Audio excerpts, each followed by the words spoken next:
Messieurs. Et le clap Ah, mais non, justement, le clap, je pensais que j'allais le faire quand j'envoyais le contenu vidéo. Quand j'envoyais la deuxième partie. Lui, il faut qu'il cale le son Ah oui. sur la caméra. Ok, C'est très ouais, dur ouais. s'il a pas.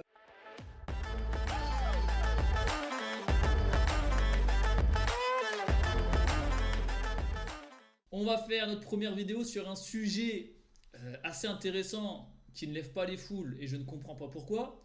C'est sur le Napoli. Et la question, elle est simple. Je vais aller droit au but. Est-ce que le Napoli peut gagner la Ligue des Champions? On va voir à travers cette vidéo tous les arguments qu'on peut mettre au crédit de cette équipe. Il y en a plusieurs. Et vous verrez qu'à la fin, oui, le Napoli a de grandes chances d'être la surprise en cette saison 2023. Tout d'abord, on va revenir sur le parcours actuel. Parcours totalement incroyable. 6 buts passés à Amsterdam, 4 buts contre Liverpool. Il y a des choses à dire.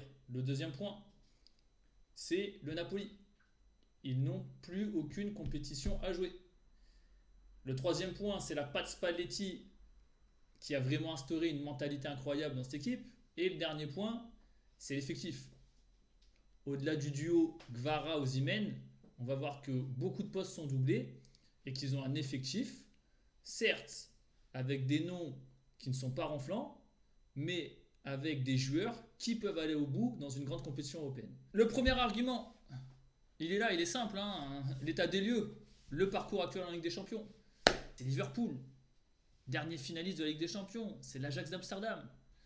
Et qu'est-ce qui s'est passé? Le Napoli, ils ont terminé premier haut la main. 6 buts à Amsterdam, 4 contre Liverpool, c'est pas n'importe qui. On est actuellement sur la meilleure attaque de la compétition avec Benfica. 8e de finale. On s'est dit, oui, le Napoli, ils vont craquer, la pression du grand rendez-vous, est-ce qu'ils vont être à la hauteur? Voilà, ils ont gagné 2-0 à Francfort, clair net sans bavure. Ils se sont même permis, Gvara, de se dire, tiens, je te loupe un penalty, je vous laisse dans le match. Mais derrière, ça gagne 2-0, simple, efficace. Ils ont un parcours actuel qui peut faire douter toutes les équipes. Les équipes d'ailleurs, quelles sont-elles à ce stade? Il reste qui? Allez, je vois 3 grosses écuries. Bien sûr, Bayern de Munich, Real Madrid, maximum d'expérience. La troisième, City. City, ça fait 10 ans, c'est comme le PSG, ils mettent 1 milliard sur la table, ça fait 10 ans qu'ils n'ont rien gagné. Mais vous pensez vraiment que c'est le Milan AC qui va faire peur au Napoli? Vous pensez vraiment que c'est Benfica qui va faire peur au Napoli? Non, je crois pas. Ça, c'est quelque chose de certain. Le parcours, ils vont arriver en quart, derrière une victoire en quart de finale, ils vont s'ouvrir les portes du dernier carré.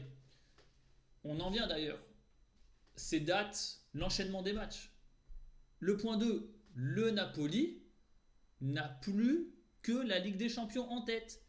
Ils ont 15 points d'avance, plus de 15 points. C'est énorme. Le championnat, il est fini. La Serie A, elle est pour eux.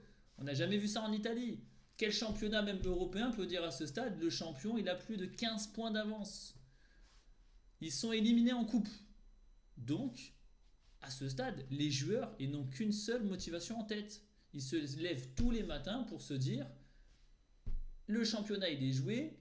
On a un match toutes les semaines ou toutes les 2 semaines le mercredi. Il faut le jouer à 300%. On va en venir au point 3. L'effectif du Napoli. On peut en parler.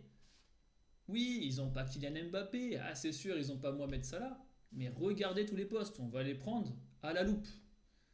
Le duo d'extraterrestres, Ara-Osimhen. Ça arrive une fois tous les 10 ans pour une équipe.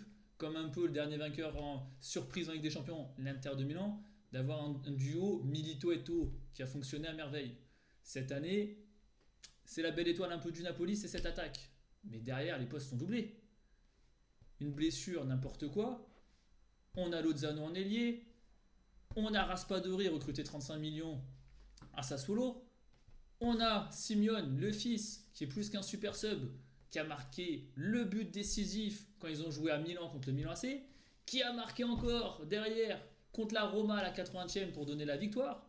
Ce sont des joueurs quand même de qualité. Ailier très important, Politano. jeté de l'Inter de Milan parce que soi-disant il n'avait pas le niveau, et c'est un excellent joueur qui a même sa place en équipe d'Italie. Le milieu de terrain, on va les prendre à la loupe. Lobotka, c'est mon joueur préféré cette saison. C'est le nouveau Brozovic. La plaque tournante, un vrai 6 qui combine avec Anguissa. On parle toujours, les footix, oui, les budgets, oui, il faut investir, oui, mais ils n'ont pas assez d'argent. Mais regardez le milieu de terrain. Lobotka, ils l'ont récupéré à Celta Vigo. Anguissa, ils l'ont récupéré à Villarreal, après une pige aussi juste avant qui était prêté à Fulham. C'est peut-être pas des noms ronflants, mais ce sont de très bons joueurs de ballon, sans oublier Zelinski. Zelinski qui a été formé à l'Udinese. L'effectif, on va parler aussi de la défense. Kim, meilleur défenseur d'Italie. Voilà. C'est clair, c'est limpide. Ne me parlez pas, s'il vous plaît, là, de Marquinhos, des joueurs comme ça, des Thiago Silva, des Ramos. Non, regardez Kim. Un Coréen recruté en Turquie, 10 millions, aujourd'hui il en vaut le triple. Il fait une saison incroyable. Donc oui, sur cet argument, l'effectif, ils ont un effectif pour être la surprise en 2023. Le quatrième point, c'est bien sûr le coach. Spalletti. C'est pas Mourinho, vous allez me dire, c'est pas Ancelotti. Mais Spalletti, il a amené quelque chose, il a amené une âme à cette équipe. Au-delà de son système tactique qui fonctionne très très bien, c'est un 4-3-3, voire modulable en 4-5-1. Mais la mentalité, regardez les joueurs, ils ont une haine de la défaite. Ils ont perdu que 2 matchs cette saison, 2 matchs. C'est-à-dire, en championnat, contre l'Inter, parce que c'était le 4 janvier, reprise post-Coupe du Monde, donc ils n'avaient pas effectif, ils ont perdu à San Siro 15-0. Et derrière, ils se sont fait braquer il y a quelques semaines contre la Lazio qui a fait un tir de 25 mètres. Ça leur arrive, une fois toutes les morts d'évêques, de gagner un match comme ça. Ils ne lâchent rien, ils ne vous donnent rien de la première à la dernière seconde. Regardez les matchs. Arrêtez de vouloir regarder le PSG qui s'est déjà fait éliminer. Arrêtez de vouloir regarder Barcelone, la Coupe Barcelone, la Ligue des Champions, ils ne la connaissent même pas cette saison. Regardez des équipes qui jouent au ballon. Spalletti l'a dit, on va regarder dans cette vidéo, à juste titre.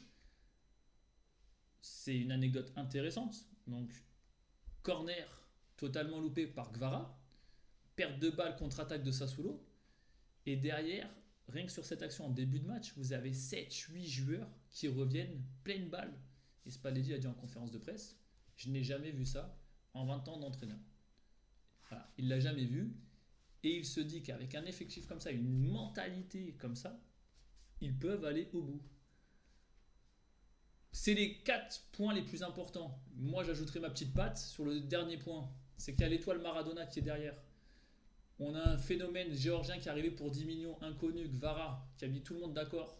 C'est l'idole de Naples. Complètement incroyable. Le Napoli va remporter la Serie A. Ça fait plus de 20 ans qu'ils attendent ça. Plus de 20 ans depuis d'ailleurs le titre de Maradona. L'Argentine vient de gagner la Coupe du Monde. Cette Coupe du Monde tant attendue au pays. Moi je vous le dis, avec tout ce qui se passe, les étoiles elles sont là. Je ne suis pas Madame Irma, mais avec tous les arguments qu'on vous a donnés, moi je pense que s'il y a une pièce cette année, il faut la mettre sur le Napoli. En tout cas, merci à tous de nous avoir suivis. C'était la première vidéo au Corner Direct. N'oubliez pas, abonnez-vous, partagez, likez, diffusez, envoyez des SMS à vos amis, à vos ex, à vos copines. Il faut vraiment faire le maximum pour que ça fonctionne. Merci à tous.